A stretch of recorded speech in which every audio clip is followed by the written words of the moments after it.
The Knicks are alive. The Pirates are dead set against being good, and we talk NFL draft with NBC Sports' Connor Rogers on this edition of Gordon Damer on Sports.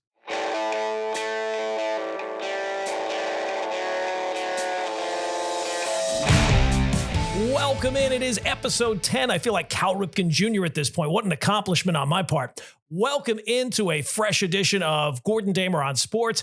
Before we get too deep into it, please hit that subscribe button, like the episode, just hit a few buttons. It could be absolute gibberish. I don't care. It's like doing a little tiny favor for me. All right, on this episode, we will get into the Knicks Game 3 win against the Pacers, and I will predict the future when it comes to the Knicks with 100% accuracy.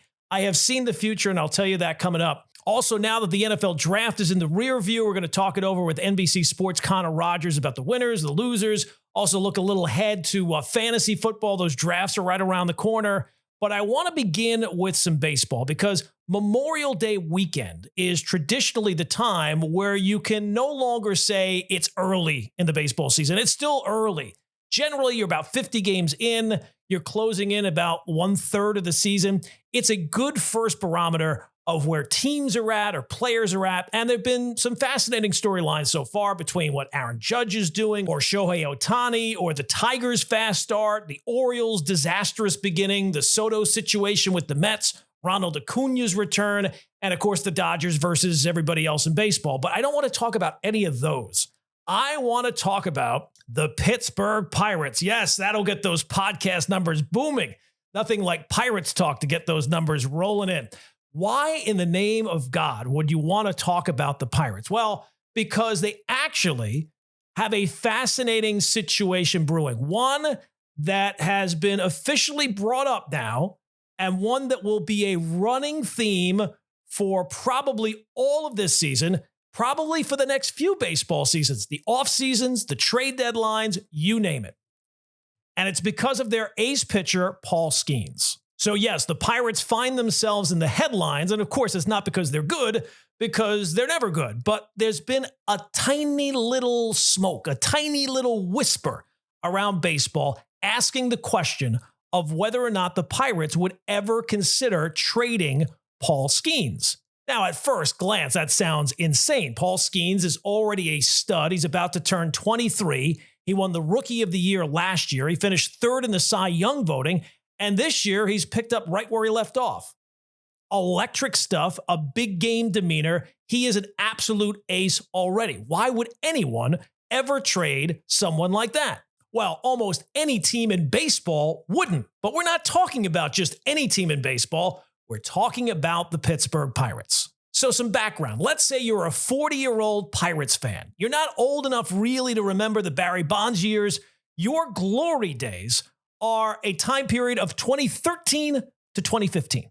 3 wild card berths, 1 wild card game win, and not a single playoff series victory. That's it. That's the peak. The last time the Pirates won the World Series was 1979. Since then, they've made the playoffs 6 times. Since Barry Bonds left in 92, 4 winning seasons. Over 3 decades. They've not won a division title in 33 years and counting. If you were playing the Family Feud and top 5 answers are on the board, worst run baseball franchises, worst run sports franchises, the Pittsburgh Pirates would be on the board. So while the question of trading Paul Skenes might at first blush seem ridiculous, you have to consider who you're talking about when you're talking about the franchise involved. And here's the thing.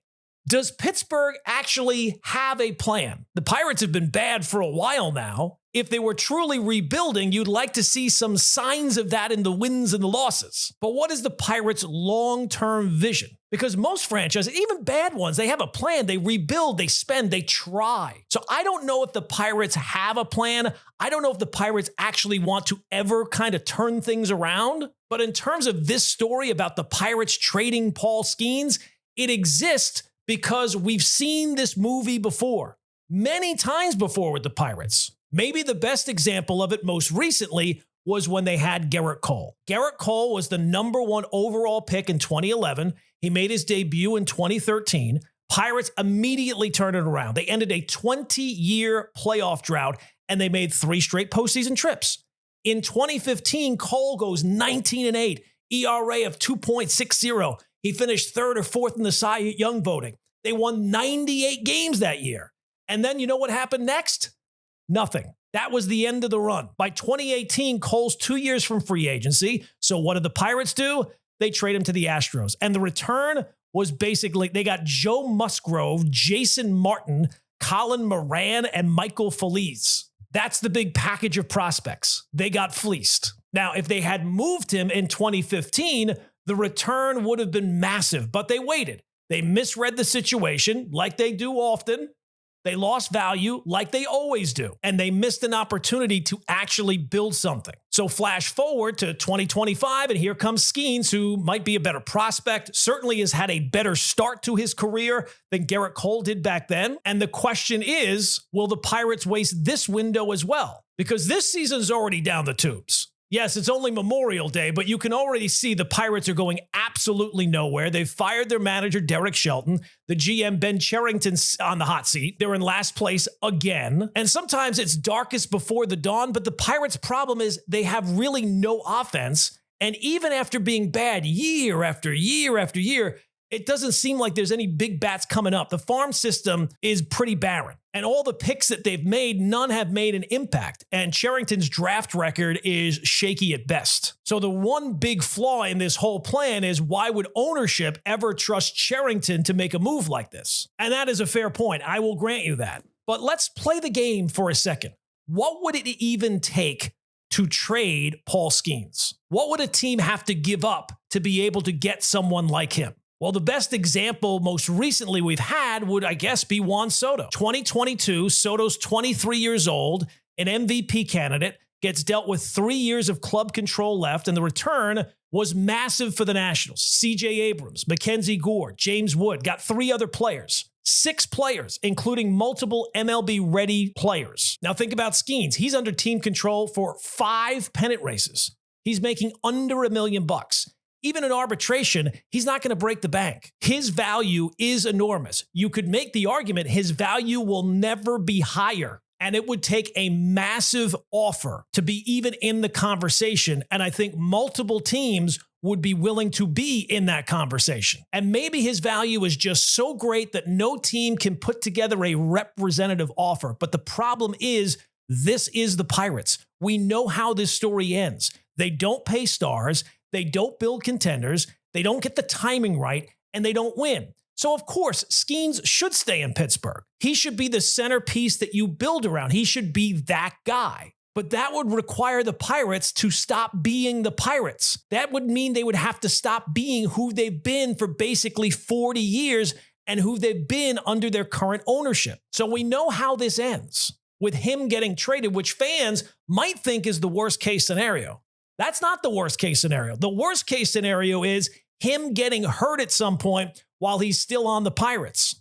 And here's the thing, it will happen. He will get hurt at some point. Almost assuredly, him not getting hurt as a pitcher, that would be a bigger upset than the Pirates signing him to a long-term contract for what he's worth. So again, the one flaw in this entire plan is you can't trust the current GM, Ben Cherington, to trade him when he's not been able to build anything close to a team around Skenes. But we know that the Pirates will trade him at some point. The only way they could afford to keep him is if he gets hurt, which would mean another missed opportunity. So let's bottom line it. We know how this story ends. The Pirates are going to trade Paul Skenes.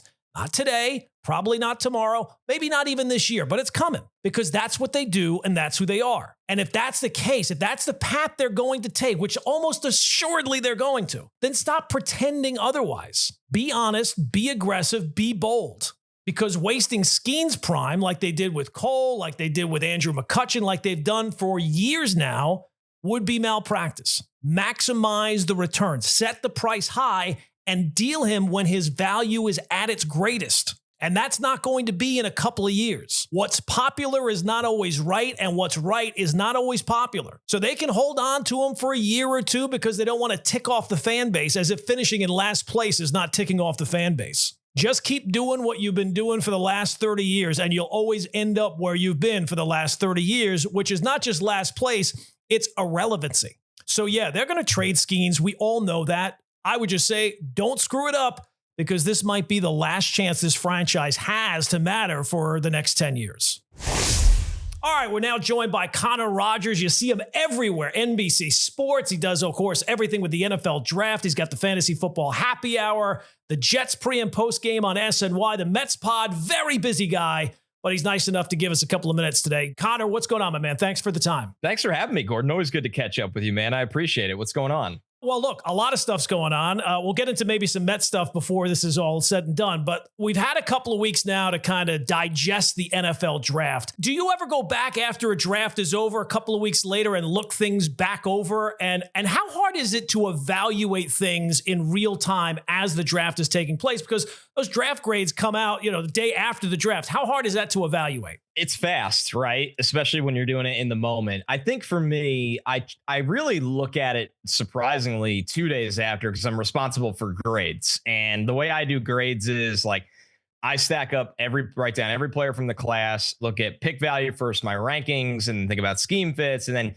you kind of have these reflection moments like, wow, this guy went here like 3 rounds later than I thought, or it could be earlier, it could be later. This guy went undrafted. And so you look at it in that it's kind of this whirlwind, and then you don't think about it for a little while, because you kind of move on to watching the next class and getting that groundwork for summer, which sounds crazy, but that's just how fast the cycles move. But in real time, I think the shock factor is something I've gotten better with. I think the hard part is you might have a player go, like Maxwell Harrison maybe isn't the greatest example, because I thought he would go in the first round, but he went to the Bills at 30, and he's somebody that I looked at more as a 3rd round player. And in the moment you're trying to think, okay, well, here's the things of why they really liked him. Here's the upside they see and they're betting on, versus here's my concerns, rather than just going, I had this guy at 89th. He went 30th. This is an F. I can't believe they did this. It's a weird being in the draft industry. I find it now, in terms of how you almost want a big board for every team, but you just don't have the time as a one-man scout, because there could be a player that I think would be more of a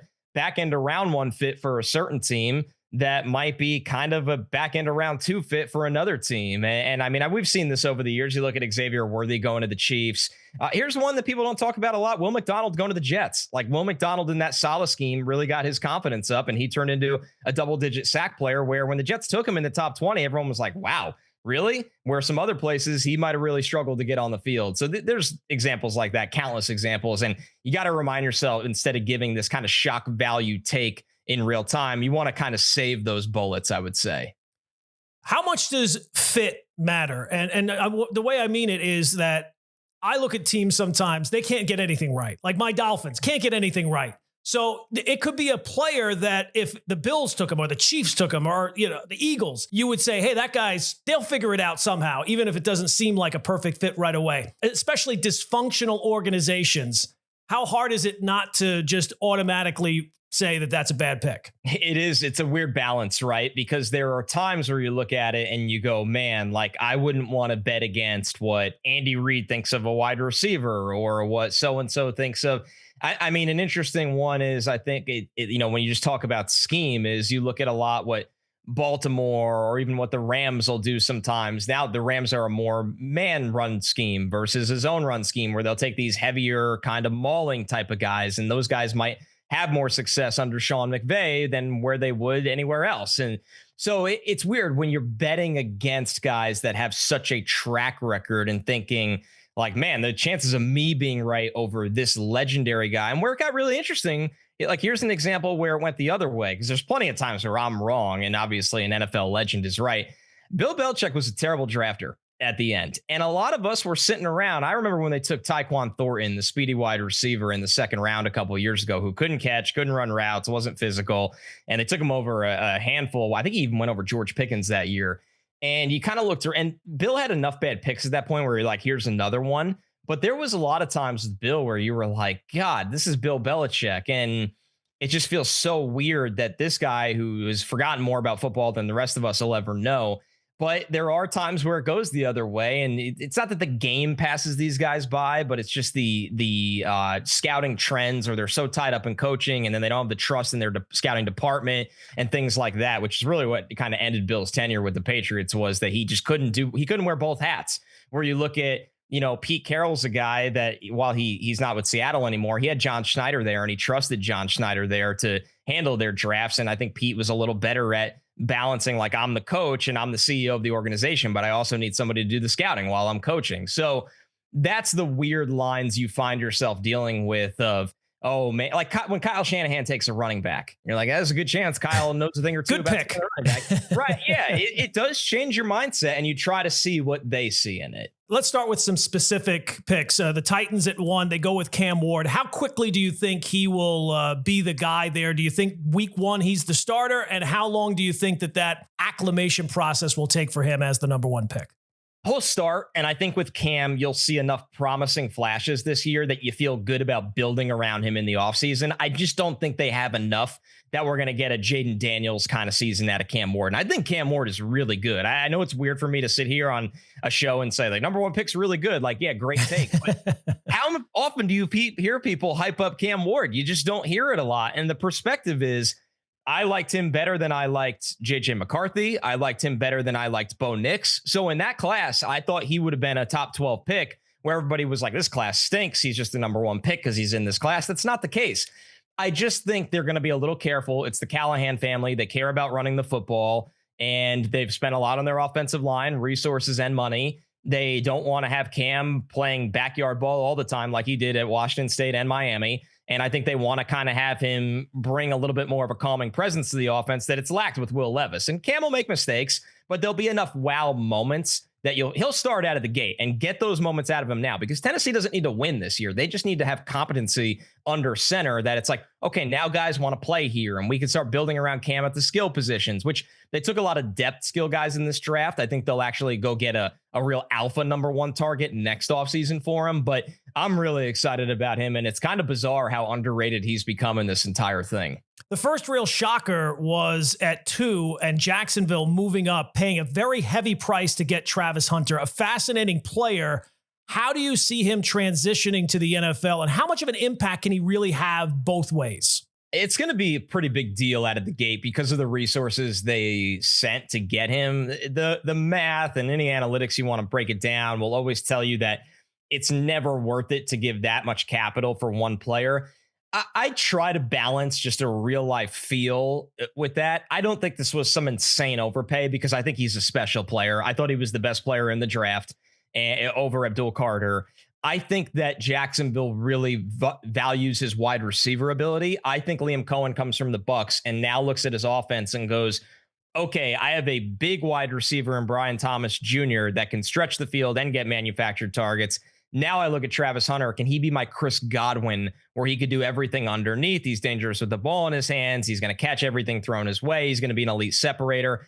I mean, Liam Cohen was hired there, and same with Gladstone, the GM. They need to make Trevor Lawrence look as good as he could possibly be. That's what this trade was about. The defensive stuff to me will come secondarily, I think. I don't think they're looking at him and going, go be a corner, go be a hero. I'm honestly fascinated because they had a lot of problems on the back end last year. I mean, a lot of problems. You give him looks at free safety and say, you're going to play 90% of our offensive snaps. We want you on the field impacting the offense as a wide receiver.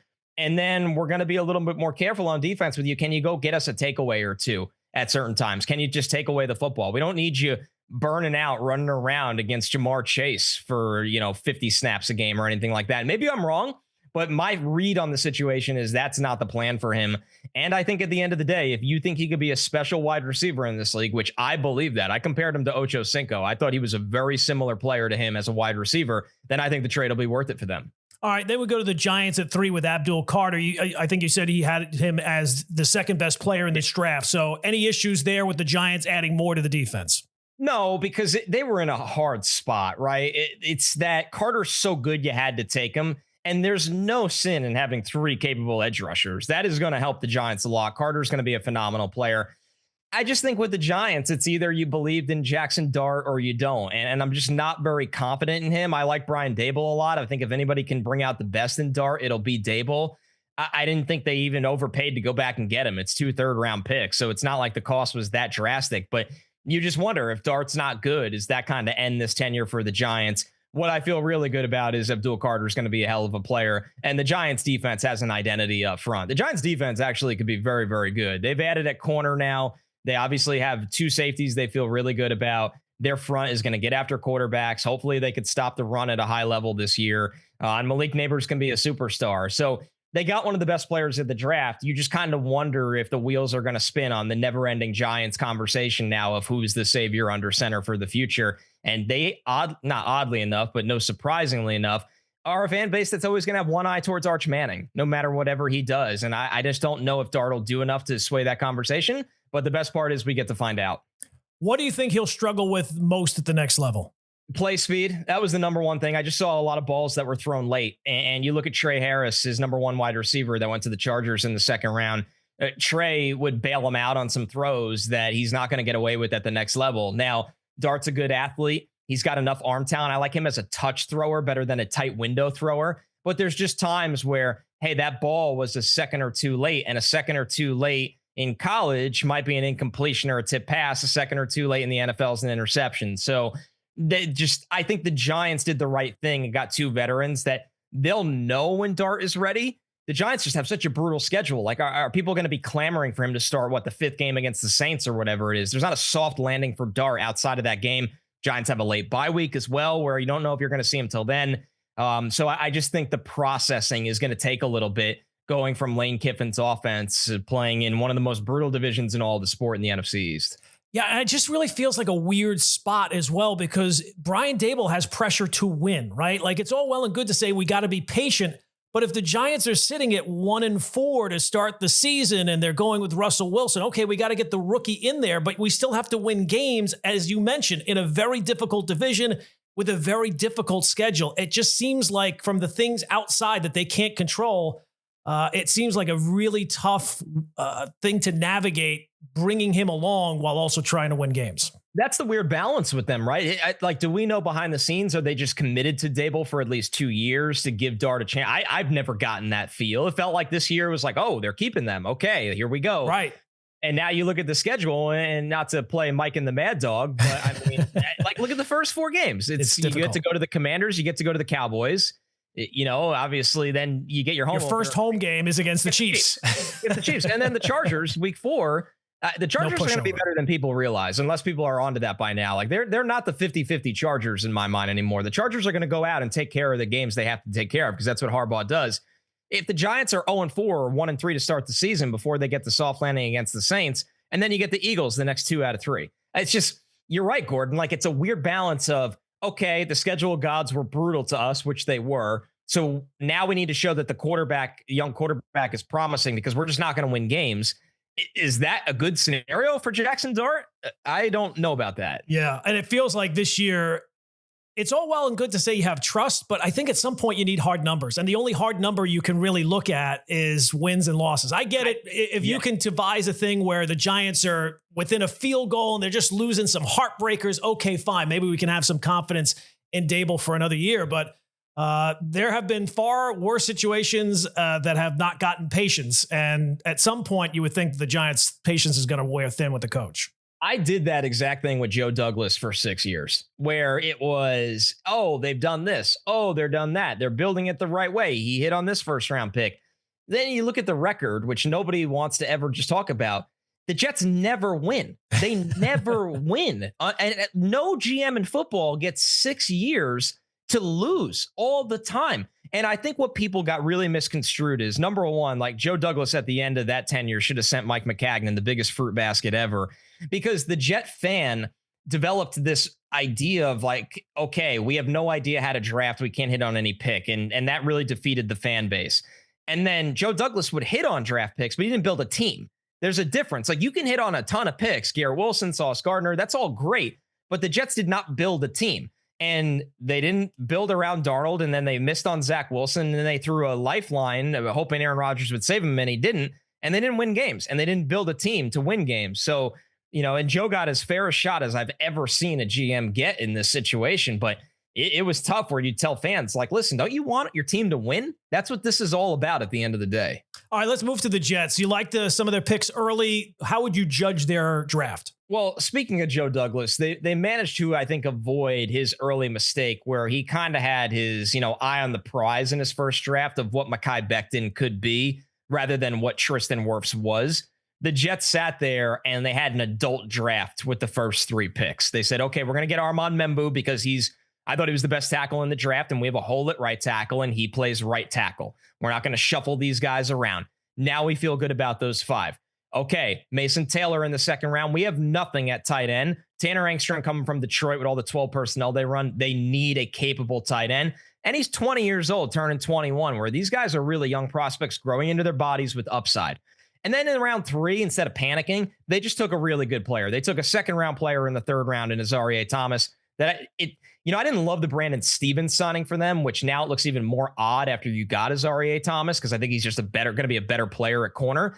And then on day 3, I don't know if they fell into the trap of like, okay, the area scouts that were already here are making the picks because we don't get to this point of the draft, or we fell in love with certain guys, but I didn't think they did a good job of combining value with needs. So the Jets had an adult draft where it was very meat and potatoes in the first 3 rounds, which is what this organization has been missing for a very, very long time. You just wish that they had a little bit more upside or promise at needs on day 3, because if the Jets get a 3-player draft, that's a really, really good draft. But now you need those 3 guys to hit. Any surprise that the Jets didn't take a shot with Shedeur? It's interesting. I wasn't surprised that I never thought they were taking him just from things that I knew. But I think I was surprised at the overall process when it was going on. It's kind of weird for me to say, because I thought once Shedeur went, I figured it was going to be Cam Ward, Jackson Dart, Shedeur in some kind of order. I was like, the Jets should probably, unless Milroe really fell, the Jets should just punt on quarterback in this draft. Like, ride it out with Fields. If the wheels fall off the bus to a catastrophic point, you have Tyrod there. And then attack quarterback, use your picks on other areas in need. And I didn't really love how they did that all the time, but they did do it that way. I think I wasn't surprised, and I'll tell you why, Gordon. Aaron Glenn's mission since he got here has been to just zap the noise around this organization. It has. I was at the combine 3 feet in front of him at his podium, and it was very intense. I thought his eyes light up when you ask him scouting and football questions. I thought when you said the name Aaron Rodgers or made it about a player compared to making it about the team, he almost became grouchy about it. And I don't blame him. Right. Like I wasn't sitting there. I didn't care to ask him a question about Aaron Rodgers. He's doubled down during OTAs this week in media availability. He said Justin Fields has no interest in being a celebrity quarterback. And it's easy to sit here and say you want to be Parcells, and it's not going to be easy to do. But at least you have the idea. If you have a mentality and an identity and you stick to it, I don't think people can criticize you for that. And I think Aaron Glenn's mentality and identity is, and this is what Detroit did. Detroit is one of the rare really good teams in the NFL that it's not about Jared Goff. It is about the Detroit Lions. And I think Aaron Glenn wants it to be about the New York Jets 53-man roster. And then if they get a quarterback in the draft down the line that goes into that infrastructure and succeeds, great. But he does not want it to be about one human, and he will keep doubling and tripling down on that. And if the Jets drafted Shedeur, even in the 4th round, it would go against everything he believes in. Whether that is fair to Shedeur or not, Glenn stuck to what he believes in. So Shedeur, it was more about the off the field and the distraction concerns rather than the tape, correct? Yes, and it's because he wasn't a good enough player that you can overcome that. Shedeur is a solid quarterback. Like, he's pretty accurate. He's pretty smart with his decision making. And he's somebody that I think understands touch and timing. He's not a great runner. He's not big. And he kind of falls into the bucket of the Andy Daltons and Teddy Bridgewaters of the world. And those guys at times won a lot of games. But those guys didn't say, everybody jump on my back and follow me. I'm going to drag us to wins. And if you are not under the bucket of you're going to drag us to wins, here's the harsh truth. The NFL at this point really doesn't want anything to do with you as a first round pick. They don't. They've tried it with certain guys and it's blown up in their faces. If Shedeur was every bit as good as Cam Ward, Shedeur would have went 2nd or 3rd overall. It's as simple as that. But he's probably going to be a better backup in the league than a lot of guys that are backups. He's better than the quarterback the Browns drafted in the 3rd round in Dylan Gabriel. But it's everything that comes with him. And coaches do not love the idea that, hey, if we start Shedeur and it goes badly for a couple games, is Dion going to say something in the news that gets me fired? People don't like whether they like to hear it or not. That's why I never thought he was a possibility for the Giants. The Giants would never get into that situation voluntarily. No, and honestly, the Jets, after the Rodgers experience, are doing everything to not do that.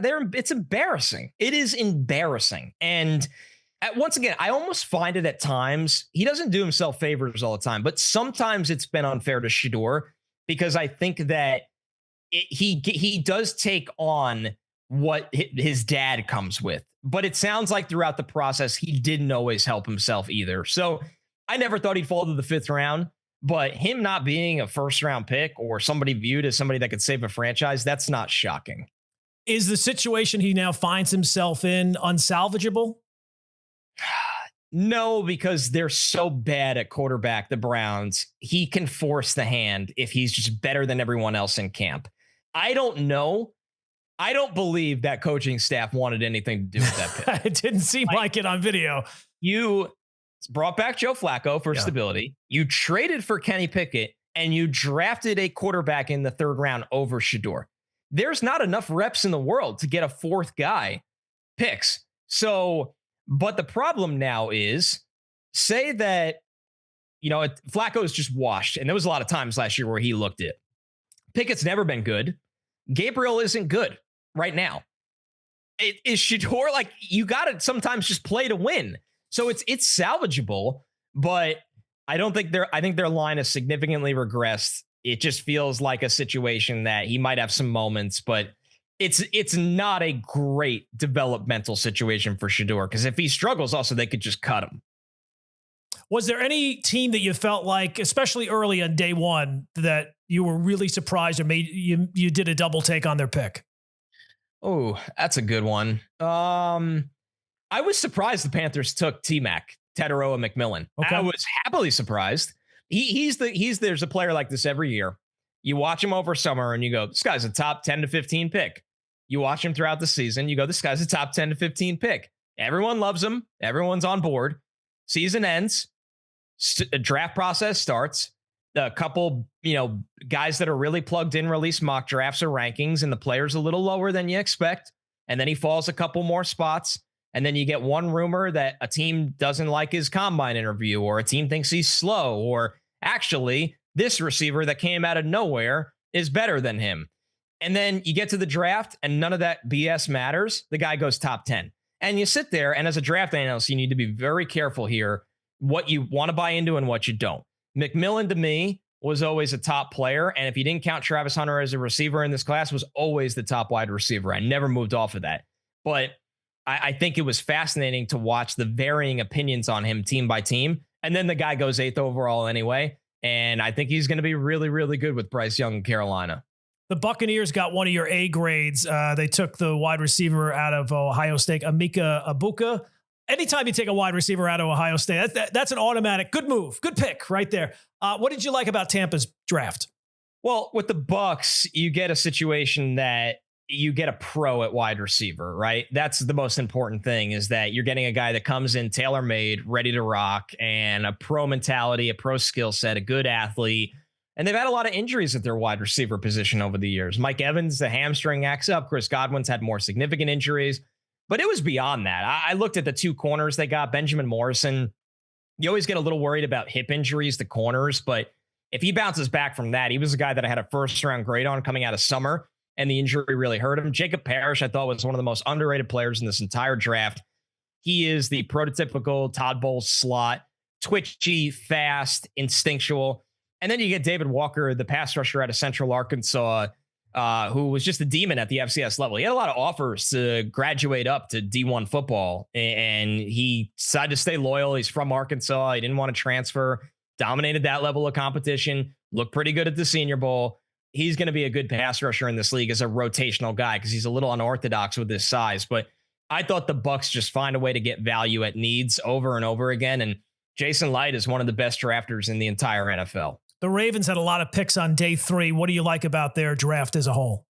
Well, the Ravens like to play the compensatory pick game. And with that is something that they just believe in lotto tickets. And this is something they openly talk about. They believe in, when you play the compensatory pick formula, that the more swings you have, the better chance you're going to have filling out a roster. And it's something they believe in over and over again. I mean, look at the amount of players that they've drafted, 3 of the last 4 years right now. This was I believe 11 or 12 player class for them.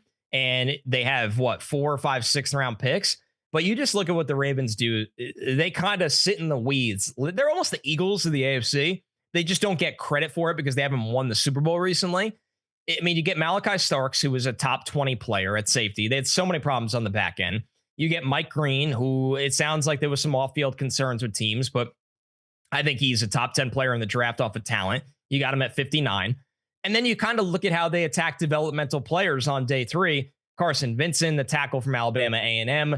They love doing this. They take guys that are really gifted, that haven't hit their ceiling yet, and they go learn for 2 years, and then we're going to start you. They do it all the time. And these guys graduate to starting roles on the offensive line. They let somebody else on their offensive line or any position walk in free agency, and they get compensatory picks back to get more selections, and they rinse and repeat over and over again. So this is a organization that not only knows how to evaluate, but most importantly, they know how to develop, and they keep accumulating assets. They have gamed the system almost perfectly. So those are the winners of the draft. Safe to say the Saints are the loser of the draft. Yeah, the Saints have a infrastructure problem right now where they refuse to reset their cap and take a down year. They keep making signings no matter how much cap in the red they are. And then, which I don't understand. And then they went into this draft, and there's things I like about Tyler Shuck as a long-term backup. I thought he was more around the 100th best player in the draft. They take him 40th. Obviously Derek Carr has had these questions. He was hurt last year, and there was always the possibility he wasn't going to be ready to play this year. And then he just walks away. They have no plan for Tyler Shuck is what it feels like to me. And you know how it's not just me saying this? Look at their head coaching hiring process. Like, they wanted Aaron Glenn. They wanted these bigger names. They couldn't get guys to go there.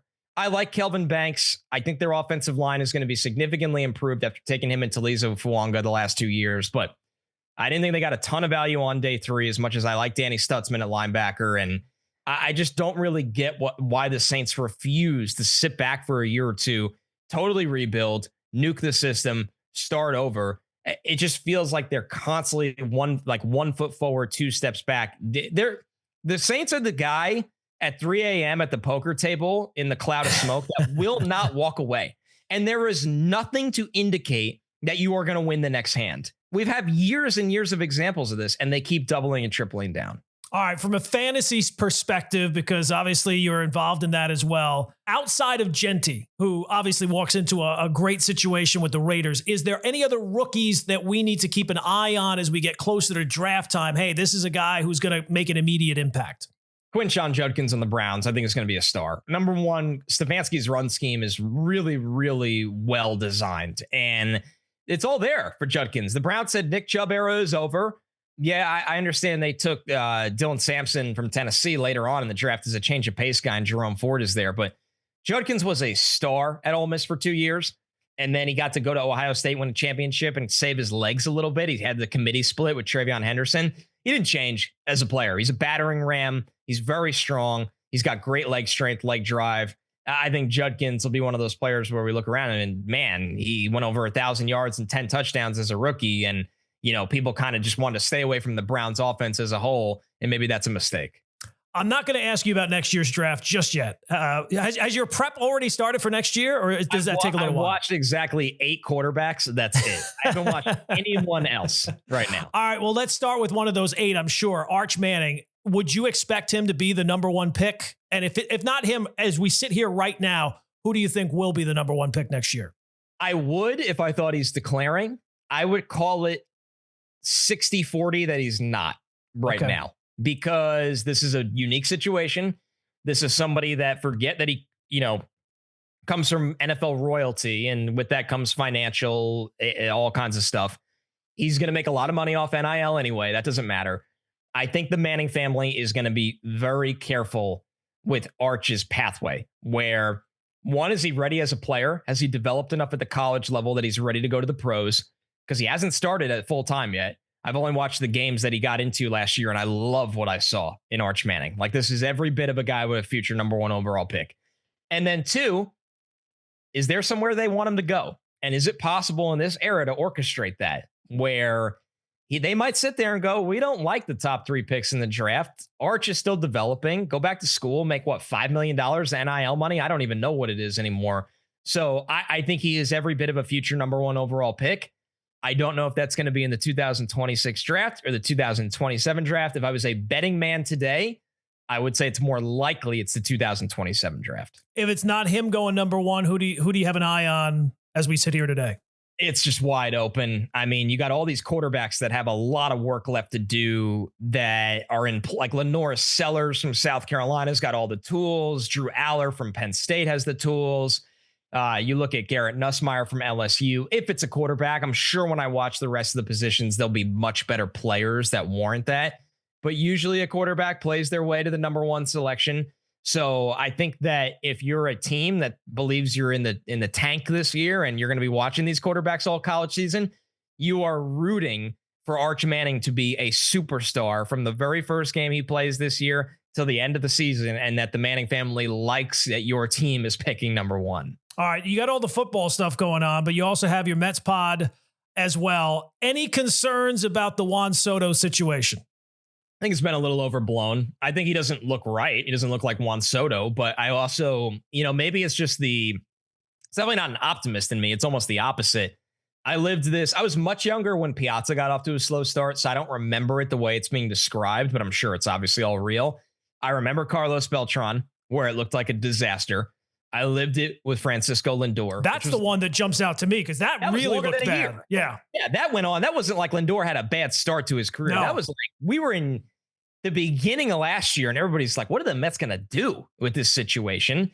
And then in New York, if you answer the bell at the biggest moment, no one cares about anything before that.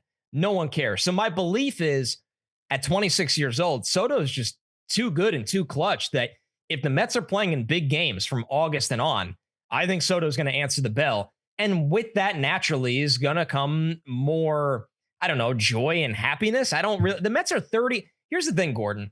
I grew up rooting for the Mets, the Jets, the Rangers, and the Knicks.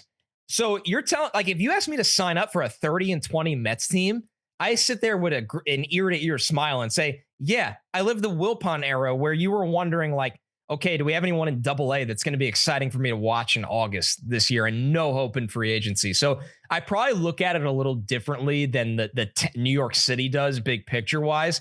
I just think Soto is just too good, and I've seen this song and dance so many times already. It's really more in line with what everyone should expect, but for whatever reason, I guess because he is the big free agent signing and he's changing teams, you expect when you spend whatever it is top of the market for that guy to come in right away and hit the ground running, and that's just not generally how it happens. This is a much more common tale when you're talking about high-priced free agents. Well, he has an OPS over 800, right? Yeah, so he's 2 weeks away from being Juan Soto. That's the funniest thing is that he had that streak in the beginning of May where he was, had an OPS over 960 or whatever.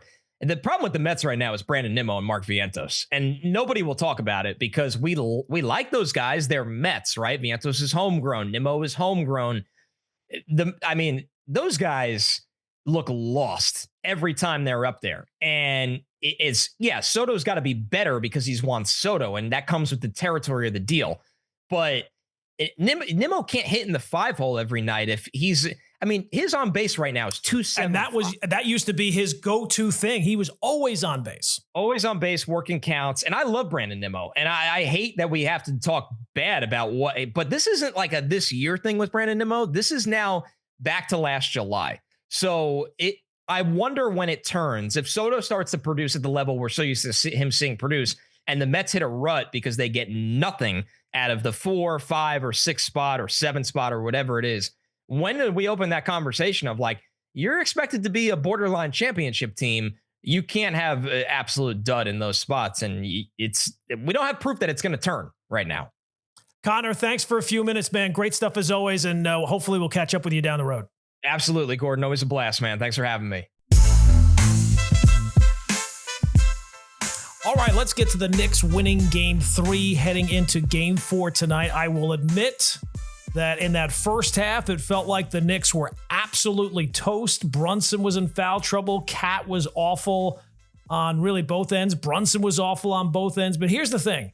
And I should have not fallen for the first half. I mean, do we need any more examples of how first half of NBA games do not matter? The Knicks have proven that repeatedly with the reliance on the three-point shot now. Yes, there's another 20-point comeback, and that is impressive. But 20-point comebacks are not as outlandish as they used to be. It feels like every single game has a 20-point comeback nowadays. Certainly that has been the case for the Knicks. And they needed that Game 3 win. They got that Game 3 win, and it makes this a series. So now Game 4 basically decides everything. This becomes either a series or it's just another chapter of missed opportunities and thinking back to that Game 1 or how they lost Game 2 and a long off season of what ifs and how it should have been different and all that type of stuff. But I do think that this is now a series because we've seen every game has been close. The point differential total through the 3 games is 2 points. The Pacers have scored 2 more points in the 3 games combined. So this series has been a coin flip. I would not be surprised if tonight's Game 4 comes right down to the wire because that's what we've seen so far. So either team could be up 2-1 at this point. Either team could be down 0-3 at this point. It's been this kind of series, and it feels like tonight is going to absolutely decide everything. Now, that Game 3 performance, hopefully, that is the last time we have to wonder about Karl Anthony Towns being aggressive. You see what he can be when he takes the bull by the horns and takes the ball to the rack and does all the different things. But then you'll see these glimpses of him doing it. And then again, he'll kind of disappear. But I give him credit for that Game 3. You absolutely needed him to do that. And I think being forced to play without Brunson brought out that aggressiveness. He had to be the guy, and he absolutely responded. So I kind of wonder if that's something that Tibbs might kind of tap into more in Game 4 and more in this series as we go along. Now, look, there have been a lot of ridiculous storylines following Game 3 about Jalen Brunson, and I'm not going to get into that. What I am going to say is that Knicks fans, you guys are complete hypocrites when it comes to Tom Thibodeau, because if Tom Thibodeau had played that Game 3 out exactly the same way, the same players playing the same minutes, and the Knicks had lost that game, for whatever reason, you guys would have been screaming, how could you leave Brunson on the bench for as long as you did? Why are you playing DeLon Wright for so long? And it's all based on winning the game. And even then, any credit given to Tibbs is given begrudgingly. Well, he was forced to do that because Brunson was in foul trouble. Hey, he should do this. He does it. They win the game. Well, he should have done it before now. So I can absolutely predict the future when it comes to the Knicks. And it's this: Knicks fans are going to, however the Knicks season ends, Tibbs is going to get the blame from Knicks fans. Players could turn the ball over every other time down the floor. They could shoot 2 for 1,000. It doesn't matter. Tibbs is going to get the blame. I understand that. But if you're one of these Tibbs must go people, I want you to understand this.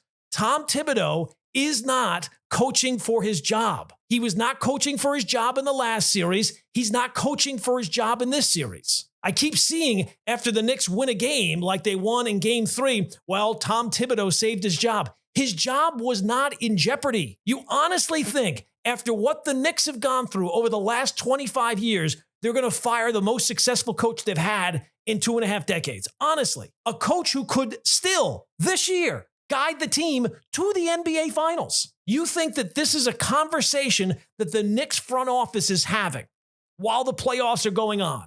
The team owner burned through, 13 head coaches in 25 years? And you think this guy is going to be the guy he fires after having a revolving door at head coach? Guys, get serious. Tom Thibodeau is not on the hot seat. He just got an extension last July and now has the team deeper in the playoffs than at any time over the last 25 years. Knicks fans' passion is obvious, and it's a great thing to have passion. But sometimes that passion crosses into delusion, and thinking that the Knicks are going to fire Tom Thibodeau or that he's coaching for his job in this year's playoffs, that might be the best example of that passion turning into delusion. All right, that's going to do it for another edition of Gordon Damer on Sports. Again, If you've not already, please hit that subscribe button, like the episode, rate the episode, whatever possibly you can do. We will be back later this week with another episode of Gordon Damer on Sports.